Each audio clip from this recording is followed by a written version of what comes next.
Hello friends, कैसे हैं आप सभी। आई होप अच्छे होंगे। मैं भी बहुत अच्छी हूँ। तो आज यहाँ पर बहुत देर से बारिश हो रही थी और मेरा चाय बनाने का मन कर रहा था। वैसे तो चाय यूँ भी अच्छी लगती है, लेकिन बारिश के मौसम में चाय का मजा दुगना हो जाता है। 3 लोगों की चाय के लिए 2 कप पानी, 1 कप दूध, 3 चम्मच चीनी, आधी चम्मच चाय पत्ती डालकर मैंने जल्दी से चाय को बना लिया। अब चाय एकदम रेडी हो चुकी है। भी कहो चाहे कुछ भी P low, coffee, cold drink etcetera. चाय के अपने अलग ही मजे हैं। इसको पी के पहली बात तो बारिश में चाय पकौड़े के मजे कुछ अलग ही होते हैं, लेकिन पकौड़े बनाने में बहुत देर लग जाती है और तब तक बारिश भी चली जाती।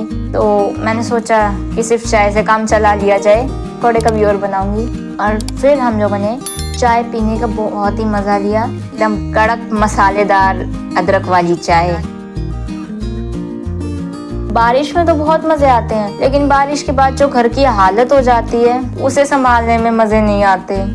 मैं तो बाद में जो सामान सब बिखरा रहता है उसको समेटने में बहुत गुस्सा आता है, लेकिन कोई बात नहीं, समेटना तो पड़ेगा, तो जो अपना काम ही कर लिया जाए। तो इसके बाद मैंने दोनों कमरों में से सामान उठाकर उनको अच्छे से साफ कर दिया। नहीं तो मुझे बहुत डांट पड़ती, क्योंकि मुझे एक काम के लिए, मुझे इस चीज के लिए बहुत डांट पड़ती है कि मैं जल्दी से काम नहीं करती हूँ। आज बारिश हो रही थी तो थोड़ा बारिश में मजे लेने के चक्कर में कमरे की हालत बिगड़ चुकी है, तो पहले इसे संभाल लिया जाए, फिर कुछ और किया जाए। इसके बाद जब मैंने ये काम कर लिया तो अब बारिश बंद हो चुकी थी। तो मैं आज सुबह से भैया से बोल रही थी मुझे कॉलेज के लिए बैग लेने जाना है। फाइनली अब हम बैग लेने जाएंगे। बारिश बंद हो चुकी है, मौसम भी एकदम साफ हो चुका है। हम तैयार होके चल दिए अपना बैग लेने के लिए। कोई भी नया ईयर स्टार्ट होने के बाद बच्चों की उत्सुकता बहुत होती है। मुझे भी बहुत उत्सुकता है।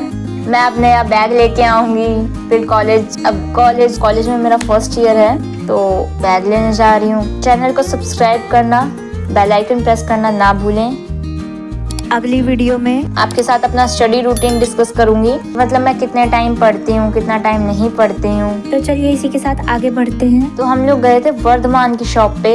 हम सभी जानते हैं कि वर्धमान की शॉप पे क्वालिटी में कभी भी कोई कॉम्प्रोमाइज नहीं होता है। वहाँ की क्वालिटी बहुत ही अच्छी मिलती है। तो यहाँ पे मैंने अपने लिए शॉप में जाके मैंने अपने लिए बैग सिलेक्ट किए।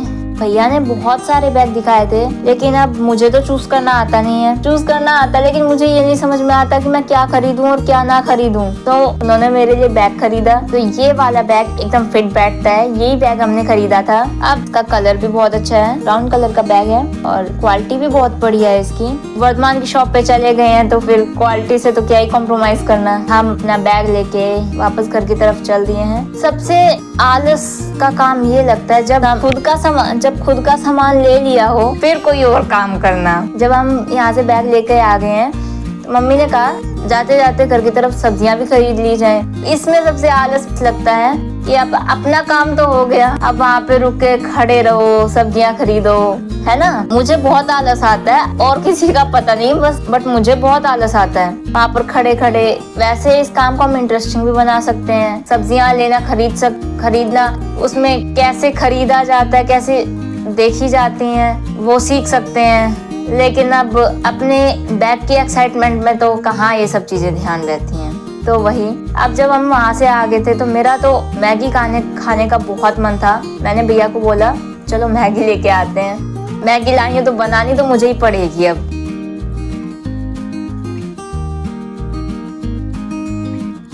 हाँ, मैगी बनाने में देर किस बात की, ठीक है। तो मैगी लाके मैंने सबसे पहले टमाटर काटे, प्याज काटा और तेल गरम होने के बाद जल्दी से कढ़ाई गैस पर चढ़ा दी, उसमें तेल डाल दिया, सब चीजें उसमें डालकर टमाटर प्याज मैगी तैयार कर ली। बाहर से आके यूँ लगता है कि बस बना बनाया मिल जाए। अगर खाना होता तो बना बनाया मिल भी जाता, लेकिन मैगी का ये है, जब से मुझे मैगी बनाने आई है तब से कोई मैगी नहीं बनाता। जब से मैंने बनाना सीखा तब से मैक्रोनी, मैगी, पोहे, ये सब मुझे बनानी पड़ती है। मेरे घर में तो कोई नहीं बनाता। जब भी बनाने की बात आती है तो प्रिया बनाएगी, तो मुझे ही बनानी पड़ी। तो हमने मैगी बनाकर तैयार कर ली। फिर हम सब ने मैगी खा के अब एक और काम है, यहाँ पर मेरी टेबल भी बहुत बिखरी पड़ी थी, तो अब टेबल भी साफ करनी पड़ेगी, तो पढ़ाई कैसे की जाएगी। और इसके बाद हमने एकदम अपनी टेबल साफ करके तैयार कर ली है। तो टेबल साफ करने के लिए सबसे पहले तो टेबल पे से सब सामान उठाना पड़ेगा। तो हमने टेबल पे से सब सामान उठा के टेबल को एकदम पोंछ लिया है। उसमें बहुत ही मिट्टी लगी हुई थी, तो साफ कर लिया है। आजकल तो मेरा स्टडी टेबल जैसे कि तो साफ कर लिया है, वार्डरोब बन गया है सब। वाटर बोतल इसी में, या मैं अपनी वाटर बोतल, बैग, चार्जर, पर्स, मम्मी का पर्स सब मैं इस पे फैला के रखती हूँ। फ्रेंड्स, ये था आज का मेरा कुछ इवनिंग रूटीन। तो अगर आपको ये व्लॉग पसंद आया हो तो वीडियो को लाइक और शेयर जरूर करें और कमेंट में जरूर बताइएगा कि आपको वीडियो कैसी लगी।